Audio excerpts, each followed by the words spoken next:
Hey guys, welcome to the 8th lecture of the chapter The Living World. I am हरीशु Kumar और इस lecture में हम taxonomical aids वाले topic को continue करेंगे. So let's begin.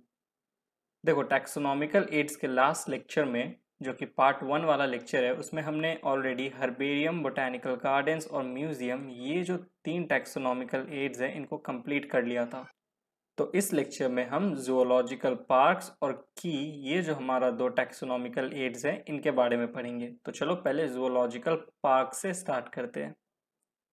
Zoological parks क्या होते हैं? देखो, these are places where wild animals are kept in protected environments under human care and which enable us to learn about their food habits and behavior. जब NCERT में तुम zoological parks को पढ़ रहे होगे तो तुम्हें उसमें ये इमेज दिखाई देगा उस टॉपिक के अंदर में. क्या होता है? देखो, जूलॉजिकल पार्क ये ऐसे जगह है जहाँ पे वाइल्ड एनिमल्स को, ये जो हमारा वाइल्ड एनिमल्स है, इनको प्रोटेक्टेड इन्वायरमेंट में रखा जाता है अंडर ह्यूमन केयर. यानी कि ह्यूमंस जो है इन वाइल्ड एनिमल्स का केयर करती है. ओके, जो कि हमें इनेबल करता है, which enable us to learn about their food habits and behaviour. जो कि हम इनका देखभाल करते हैं तो हमें इनके फूड हैबिट्स और बिहेवियर के बारे में पता चलता है कि ये जो एलिफेंट है इसका फूड हैबिट कैसा है, ये जो टाइगर है इसका बिहेवियर कैसा है. ऑब्वियसली वाइल्ड बिहेवियर होता है, जाओगे तो खा जाएगा तुम्हें. अगर टाइगर के पास जाओगे तो तुम्हें पक्का वो जख्मी तो करेगा ही. और तो और हमें उनके फूड हैबिट्स के बारे में पता चलता है, जैसे कौन सा एनिमल कार्निवोर है, कौन सा हार्बीवोर है, कौन सा ओमनिवोर है, ये सब पता चलता है. All animals in a zoo are provided as far as possible the conditions similar to their natural habitats. यानी कि जू में इन सारे एनिमल्स को वैसा ही कंडीशन प्रोवाइड किया जाता है जैसा इन एनिमल्स को इनके नेचुरल हैबिटेट्स में मिलता था. यानी कि इस पर्टिकुलर एनिमल को देखो पानी के साथ रखा गया है, टाइगर को ऐसे ग्रीन बुशेस के साथ रखा गया है, बहुत सारे ऐसे बुशेस है उनके साथ.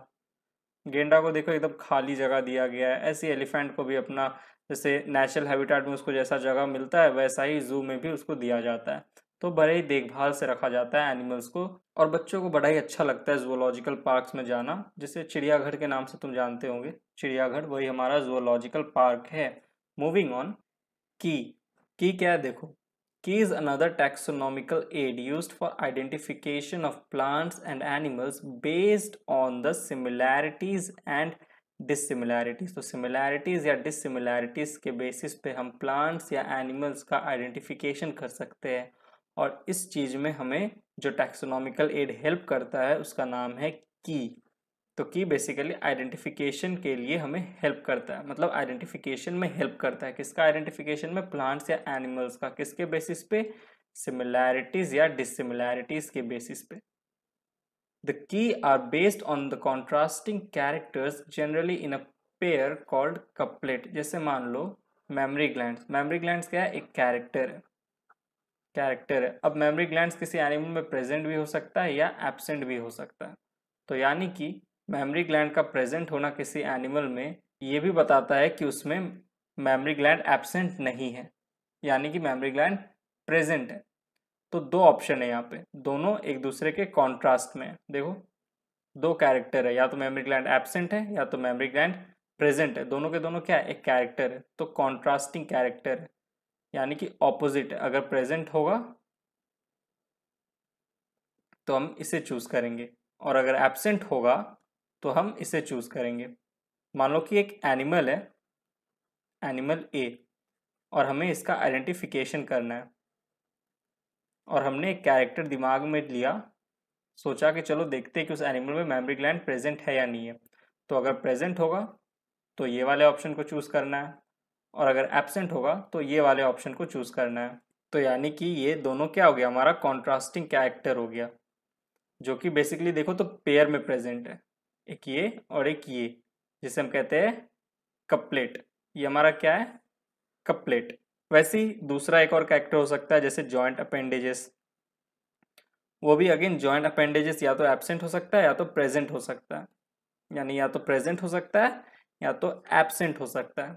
और यहाँ पे भी इन दोनों को हमने क्या कह दिया? कॉन्ट्रास्टिंग कैरेक्टर, जो कि जनरली क्या एक पेयर में है. पेयर में तो हमने इसे कह दिया कपलेट. Moving on. अब देखो की के कुछ इंपॉर्टेंट पॉइंट्स है, जैसे की represents a choice made between two opposite options. दो ऑपोजिट ऑप्शन है, या तो मेमोरी ग्लैंड का प्रेजेंट होना या तो एब्सेंट होना। तो की क्या रिप्रेजेंट करता है? एक चॉइस रिप्रेजेंट करता है। जैसे जब हम एनिमल ए को आइडेंटिफाई कर रहे थे तो हमने एक कैरेक्टर दिमाग में लिया, मेमोरी ग्लैंड, और जब हमने एनिमल ए को आइडेंटिफाई किया, अच्छे से देखा, तो हमने देखा कि उसमें मेमोरी ग्लैंड एब्सेंट था। तो हमने ये एब्सेंट वाला जो हमारा क्या कहते हैं कैरेक्टर है, इसको हमने एक्सेप्ट किया। तो हमने क्या किया, एक चॉइस बनाया दो ऑपोजिट ऑप्शन के बीच में। एक मिनट मिटाने दो, थोड़ा साफ करने दो और अच्छे से समझ में आएगा। अब होता क्या, देखो ये जो हमने चॉइस बनाया इसका एक रिजल्ट होता है। क्या रिजल्ट होता है? This results in acceptance of only one and rejection of the other. यानी कि अगर मेमोरी ग्लैंड एब्सेंट है एनिमल ए में तो हमने इसको एक्सेप्ट किया और इसको रिजेक्ट किया, क्योंकि अगर इसको एक्सेप्ट कर लेते तो मेमोरी ग्लैंड प्रेजेंट हो जाता, बट एनिमल ए में तो मेमोरी ग्लैंड एब्सेंट है। ठीक है, तो हमने इसको क्या किया, सिलेक्ट किया, एक्सेप्ट किया। Each statement in the key is called a lead. जैसे अब हमने मेमोरी ग्लैंड देखा तो मेमोरी ग्लैंड क्या था, एब्सेंट था, तो हमने इसको क्या किया, एक्सेप्ट किया, तो ये अब हमारा एक लीड हो गया। यानी कि मेमोरी ग्लैंड एब्सेंट है, तो अब हम दूसरा कोई और कैरेक्टर देखेंगे एनिमल ए में। जॉइंट अपेंडेजेस देखेंगे। अब जॉइंट अपेंडेजेस देखेंगे तो जॉइंट अपेंडेजेस हमने देखा कि उसमें प्रेजेंट था एनिमल ए में, तो हमने फिर ये प्लस वाला जो है इसको एक्सेप्ट कर लिया। तो ऐसे करके जितना भी स्टेटमेंट है, तो अब ये वाला जो हमने इसको एक्सेप्ट कर लिया तो ये हमारा अब क्या हो गया, लीड हो गया। तो each statement in the key is called a lead. अब हमने देखो एक चीज ध्यान दो, मेमोरी ग्लैंड जब हम चेक कर रहे थे तो हमने कहा था कि यार ये तो एब्सेंट है, तो हमने इसको सिलेक्ट किया था, राइट, इसको सिलेक्ट किया था। तो इसका मतलब ये हमारा एक लीड हो गया। अब इसका मतलब ये नहीं है कि ये लीड नहीं है, ऐसा नहीं है, ये भी लीड है। ये लीड कैसे है? इससे तो हमें एक और चीज पता चला ना कि इसका मतलब मेमोरी ग्लैंड एब्सेंट है, तो हमें अब कोई दूसरा कैरेक्टर भी देखना चाहिए, राइट। राइट, तो ये भी हमारा एक लीड है। जब फिर हमने जॉइंट अपेंडेजेस देखा, जॉइंट अपेंडेजेस देखा तो हमने देखा कि जॉइंट अपेंडेजेस प्रेजेंट है, तो ये हमारा लीड हो गया। तो अगर जॉइंट अपेंडेज प्रेजेंट है तो इस वाले को हमने क्या किया, रिजेक्ट कर दिया, रिजेक्ट कर दिया, राइट। तो ये भी हमारा एक लीड है, ये भी हमारा एक लीड है। हमें ये भी पता चल गया ना कि हाँ जॉइंट अपेंडेजेस प्रेजेंट है, तो हर एक, ये भी एक स्टेटमेंट हो गया, और मेमोरी ग्लैंड एब्सेंट है, ये भी एक स्टेटमेंट हो गया। तो each statement in the key is called a lead. ये थोड़ा थोड़ा कंफ्यूजिंग है, समझना, ये जितने भी स्टेटमेंट है सब लीड है, क्योंकि सबसे हमें कुछ ना कुछ एनिमल के बारे में पता चल रहा है। तो ये चीज समझना, ध्यान में रखना कि हर एक स्टेटमेंट जो है, each statement in the key is called a lead. Moving on, note key are generally analytical in nature. यानी कि बहुत ही सिस्टमैटिक वे में हम की को स्टडी करते हैं। ये बेसिकली ये सब जो कैरेक्टर है ना, ये एक किताब, एक डॉक्यूमेंट, एक मैनुअल में लिखा रहता है जिसे हम कहते हैं की। तो यही की है जो हमें हेल्प करता है आइडेंटिफिकेशन ऑफ प्लांट्स या एनिमल में based on the similarities and dissimilarities, similarities and dissimilarities के बेसिस पे। तो key are generally analytical in nature, यानी कि बहुत ही सिस्टमैटिक ऑर्गेनाइज्ड वे में काम करता है एक की। तुम्हें हर एक एक स्टेटमेंट को, एक हर एक एक कैरेक्टर को बड़े ही बारीकी से जांचना पड़ेगा, देखना पड़ेगा, तभी तुम्हें किसी प्लांट या एनिमल के बीच में अंतर पता चलेगा और तुम उसे आइडेंटिफाई कर सकोगे। Moving on, separate taxonomic keys are required for each taxonomic categories for identification purpose. यानी कि हर एक टैक्सोनॉमिक कैटेगरीज के लिए, ये जितना भी टैक्सोनॉमिक कैटेगरीज यहाँ तुम देख रहे हो, इन सब के लिए सेपरेट सेपरेट टैक्सोनॉमिक कीज की ज़रूरत पड़ती है। यानी कि सेपरेट सेपरेट कॉन्ट्रास्टिंग कैरेक्टर्स की ज़रूरत पड़ती है। जैसे क्लास में मेमोरी ग्लैंड प्रेजेंट है तो हमने कह दिया mammals, right, mammals, memory gland present है। और क्लास इंसेक्टा, एक होता है क्लास इंसेक्टा, उसमें हम क्या देखते हैं, जॉइंट अपेंडेजेस। वैसे किंगडम, किंगडम में हम क्या, एनिमल किंगडम हो गया, प्लांट किंगडम हो गया। तो इन दोनों के बीच में सबसे बड़ा डिफरेंस क्या है, सबसे बड़ा की क्या है, प्रेजेंस ऑफ या फिर absence of cell wall. Animal में हमें पता है सेल वॉल क्या होता है, एब्सेंट होता है। प्लांट में क्या होता है, प्रेजेंट होता है। तो ये एक बहुत ही बड़ा कॉन्ट्रास्टिंग कैरेक्टर या की है जिसके बेसिस पे हम किंगडम लेवल पे एनिमल या प्लांट के बीच में डिफरेंस निकाल सकते हैं। वैसे फाइलम लेवल पे भी अपना ही अलग अलग क्या कहते हैं, टैक्सोनॉमिक कीज होता है। वैसे क्लास लेवल पे अलग अलग टैक्सोनॉमिक कीज होता है, ऑर्डर पे, फैमिली पे, जीनस पे, स्पीशीज पे। तो यही चीज एनसीईआरटी स्टेटमेंट से बताना चाहता है। मूविंग ऑन, अब बात करते हैं फ्लोरा, मैनुअल्स, मोनोग्राफ्स और कैटलॉग्स के बारे में। ये सब क्या है, ये सब भी एक तरीके के टैक्सोनॉमिकल एड्स है, यानी कि flora, manuals, monographs and catalogues are some other means of recording descriptions. जैसे की क्या है कि हमारा जो हमने अभी पढ़ा वो भी एक तरीके का रिकॉर्डिंग डिस्क्रिप्शन था।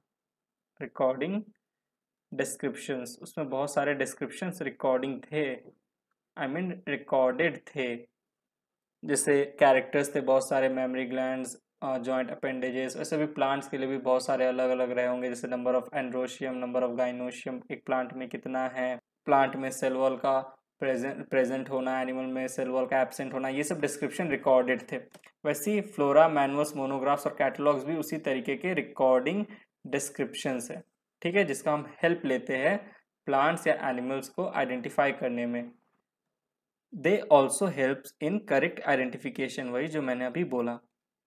फ्लोरा क्या है, देखो, it contains the actual account of habitat and distribution of plants of a given area. एक पर्टिकुलर एरिया में जितने भी प्लांट्स प्रेजेंट है उसके डिस्ट्रीब्यूशन और हैबिटेट का इंफॉर्मेशन तुम्हें मिलेगा फ्लोरा रिकॉर्डिंग डिस्क्रिप्शन में।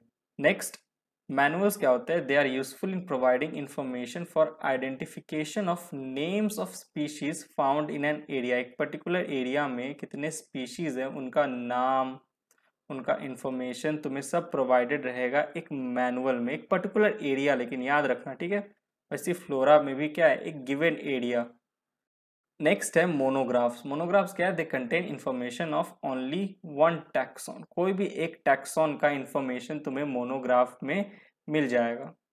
कैटलॉग्स क्या है, catalogues it is a small booklet, एक छोटा सा बुकलेट है which gives account for books related to botanical titles, full name of authors and publication। यानी कि एक छोटा सा बुकलेट रहेगा जिसमें तुम्हें इंफॉर्मेशन दिया रहेगा बहुत सारे बुक्स के बारे में जो कि रिलेटेड है बोटानिकल टाइटल से, जिनमें फुल नेम मिल जाएगा तुम्हें ऑथर्स का या फिर उसके उस पर्टिकुलर बुक के वो जो बोटानिकल टाइटल है उसके पब्लिकेशन का। तो ये सब भी क्या है, रिकॉर्डिंग डिस्क्रिप्शंस है जो कि एक तरीके के टैक्सोनॉमिकल एड्स है। तो यहीं पे हमारा ये जो टैक्सोनॉमिकल एड्स वाला टॉपिक है वो कंप्लीट होता है। तो यहीं पे लेक्चर खत्म होता है। आई होप तुम्हें लेक्चर समझ में आया होगा। समझ में आया है तो प्लीज़ वीडियो को लाइक करना, चैनल को सब्सक्राइब करना, बेल आइकन ज़रूर दबाना और अपने दोस्तों के बीच में इस वीडियो को ज़रूर शेयर करना, बिकॉज शेयरिंग इज केयरिंग। चलो नेक्स्ट लेक्चर मिलते हैं, bye, thank you, take care.